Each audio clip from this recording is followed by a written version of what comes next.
हरे कृष्णा। राधे राधे कृष्ण दासी के चैनल में आप सभी प्यार प्यार बिहार जी के भक्तों का स्वागत है। और आप सब कैसे हो? कान्हा जी की कृपा से आप सब ठीक होंगे। आज है पौष मास की सफला एकादशी व्रत। ठीक है जी, तो मैं कथा सुनाती हूँ। वीडियो पसंद आती तो लाइक शेयर एंड कमेंट जरूर से कर देना। तो हाथ में तुलसी पत्ता तिल या फूल ले सकते हो और कथा सुनने के बाद श्री हरि के चरणों में अर्पित कर सकते हो।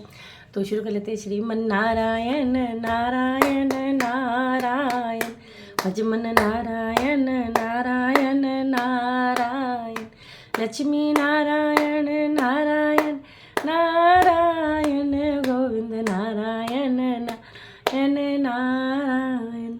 बोलो श्री हरि विष्णु भगवान की जय, लक्ष्मी नारायण भगवान की जय। चलिए जी, कथा शुरू करते हैं। सफला एकादशी को भगवान विष्णु के नारायण रूप की पूजा की जाती है। पूजा में भगवान विष्णु की अथवा श्री कृष्ण की प्रतिमा की पूजा की जाती है। दोनों ही एक रूप हैं और साक्षात पर ब्रह्म हैं। इस व्रत को करने से समस्त कार्यों में सफलता मिलती है, इसलिए इसका नाम सफला एकादशी है। युधिष्ठिर ने पूछा, प्रभु पौष मास के कृष्ण पक्ष में जो एकादशी होती है इसका नाम क्या है, इसकी क्या विधि है तथा उसमें किस देवता की पूजा कही जाती है, यह आप मुझे बताइए। भगवान श्री कृष्ण ने कहा, राजश्रेष्ठ बतलाता हूँ, सुनो। बड़ी बड़ी दक्षिणा देने वाले यज्ञों से भी मुझे उतना संतोष नहीं होता जितना एकादशी व्रत के अनुष्ठान से होता है। इसलिए सर्वथा प्रयत्न करके एकादशी का व्रत करना चाहिए। पौष मास के कृष्ण पक्ष में सफला नाम की एकादशी होती है। उस दिन पूर्वोक्त विधान से ही विधि पूर्वक भगवान नारायण की पूजा करनी चाहिए। एकादशी कल्याण करने वाली है, अतः इसका व्रत अवश्य करना चाहिए। जैसे नागों में शेषनाग, पक्षियों में गरुण, देवताओं में श्री विष्णु तथा मनुष्यों में ब्राह्मण श्रेष्ठ हैं, उसी प्रकार संपूर्ण व्रतों में एकादशी तिथि का व्रत श्रेष्ठ व्रत है। राजन, सफला एकादशी को मंत्रों का उच्चारण करके फलों के द्वारा श्री हरि का पूजन करें। नारियल के फल, सुपारी, नींबू, अनार, आंवला, लौंग, बेर तथा आम के फलों से श्री हरि की पूजा करनी चाहिए। इसी प्रकार धूप दीप से भी भगवान की अर्चना करें। सफला एकादशी को विशेष रूप से दीप दान करने का विधान है। रात को वह साथ जागरण करना चाहिए। जागरण करने वाले को जिस फल की प्राप्ति होती है वह हजारों वर्ष तपस्या करने से भी नहीं मिलता। हे राजन, अब आप सफला एकादशी की कथा ध्यानपूर्वक सुनिए। चंपावती नगरी में एक महिष्मान राजा राज्य करता था। उसके 4 पुत्र थे। इन पुत्रों में राजा का सबसे बड़ा पुत्र लुमाक महापापी था। वह सदैव पर स्त्रीगमन तथा वैश्यों के यहाँ अपने पिता का धन नष्ट किया करता था। वह देवता, ब्राह्मण, वैष्णव आदि की निंदा किया करता था। जब पिता को अपने बड़े पुत्र के बारे में समाचार ज्ञात हुआ तब उसको अपने राज्य से निकाल दिया। जब लुमाक सबके द्वारा त्याग दिया गया तब वह विचार करने लगा कि अब मैं क्या करूं, कहाँ जाऊं। अंत में वह दिन में वन में रहने लगा और रात को अपने पिता की नगरी में चोरी तथा अन्य कुकर्म करने लगा। जिस वन में वह रहता था वह भगवान को अत्यंत प्रिय था। उस वन में एक बहुत पुराना पीपल का वृक्ष था।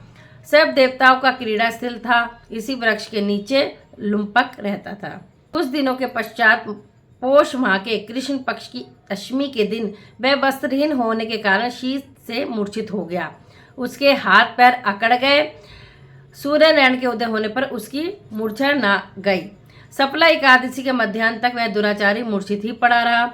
जब सूर्य की गर्मी से उसे होश आया तो वह अपने स्थान से उठकर वन से भोजन की खोज में चल पड़ा।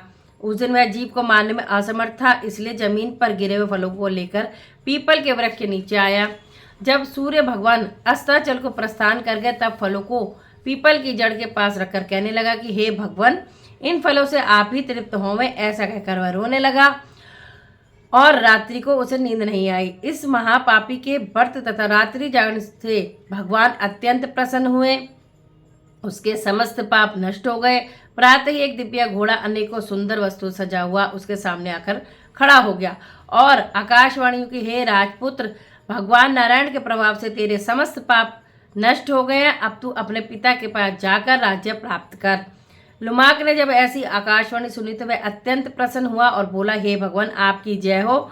ऐसा कहता हुआ सुंदर वस्त्रों को धारण कर अपने पिता के पास गया। उसने संपूर्ण कथा कह सुनाई और पिता ने अपना राजभार सौंपकर वन का रास्ता ले लिया। अब लुमाक शास्त्रानुसार राज्य करने लगा। उसके स्त्री पुत्र आदि भी परम भक्त बन गए। वृद्धावस्था आने पर वह अपने पुत्र को गद्दी से भगवान का भजन करने के लिए वन में चला गया और अंत में विष्णुलोक को गया। राजन, इस प्रकार जो सफला एकादशी का उत्तम व्रत करता है वह इस लोक में सुख भोग कर मरने के पश्चात मोक्ष को प्राप्त करता है, और जो लोग यह व्रत नहीं करते वे पूंछ और सिंह रहित पशु तुल्य हैं। संसार में वे मनुष्य बहुत धन्य हैं जो सफला एकादशी के व्रत को करते हैं, उन्हीं का जन्म सफल है। महाराज, इसी महिमा को पढ़ने, सुनने तथा उसके अनुसार आचरण करने से मनुष्य राजसूय यज्ञ का फल पाता है। बोलो सफला एकादशी की जय। श्री हरि विष्णु भगवान की जय। श्रीमन नारायण नारायण नारायण। तो देखा, सब व्रतों में व्रत जो उत्तम व्रत है एकादशी का व्रत होता है, इसे जरूर से करना चाहिए। चाहे एकादशी शुक्ल पक्ष की हो चाहे कृष्ण पक्ष की हो, कोई भी इसमें भेद नहीं करना चाहिए। दोनों ही एकादशी समान होती हैं, तो सबका व्रत करें। और रात्रि का जागरण का महत्व आपको मैंने सुनाई दिया, तो जितना बन पाए आप जरूर से जागरण करिए और श्री हरि के चरणों की सेवा पूजा करिए। चलिए जी, मैं सभी एकादशियों के नाम ले लेती हूँ। उत्पन्ना एकादशी, मोक्षदा एकादशी, सफला एकादशी। अब जो पौष मास की है वो आज सफला एकादशी है। अगली जो आएगी वो भी पौष मास की होगी, लेकिन पुत्रदा होगी। और ये जरूर से रखना जिनको संतान की प्राप्ति चाहिए और अपने संतान की लंबी आयु के लिए। पुत्रदा एकादशी, फिर शर्तिला एकादशी, जया एकादशी, विजय एकादशी, आमल की एकादशी, पाप मोचनी एकादशी, कामदा एकादशी, बरुथनी एकादशी, मोहिनी एकादशी, अपरा एकादशी, निर्जला एकादशी, योगिनी एकादशी, देवशयनी एकादशी, कामिका एकादशी, पुत्रदा एकादशी, अजा एकादशी, परिवर्तनी एकादशी, इंदिरा एकादशी, पापानकुंशा एकादशी, रमा एकादशी, प्रबोधनी एकादशी, पद्मनी एकादशी, परमा एकादशी। जय जय श्री राधे।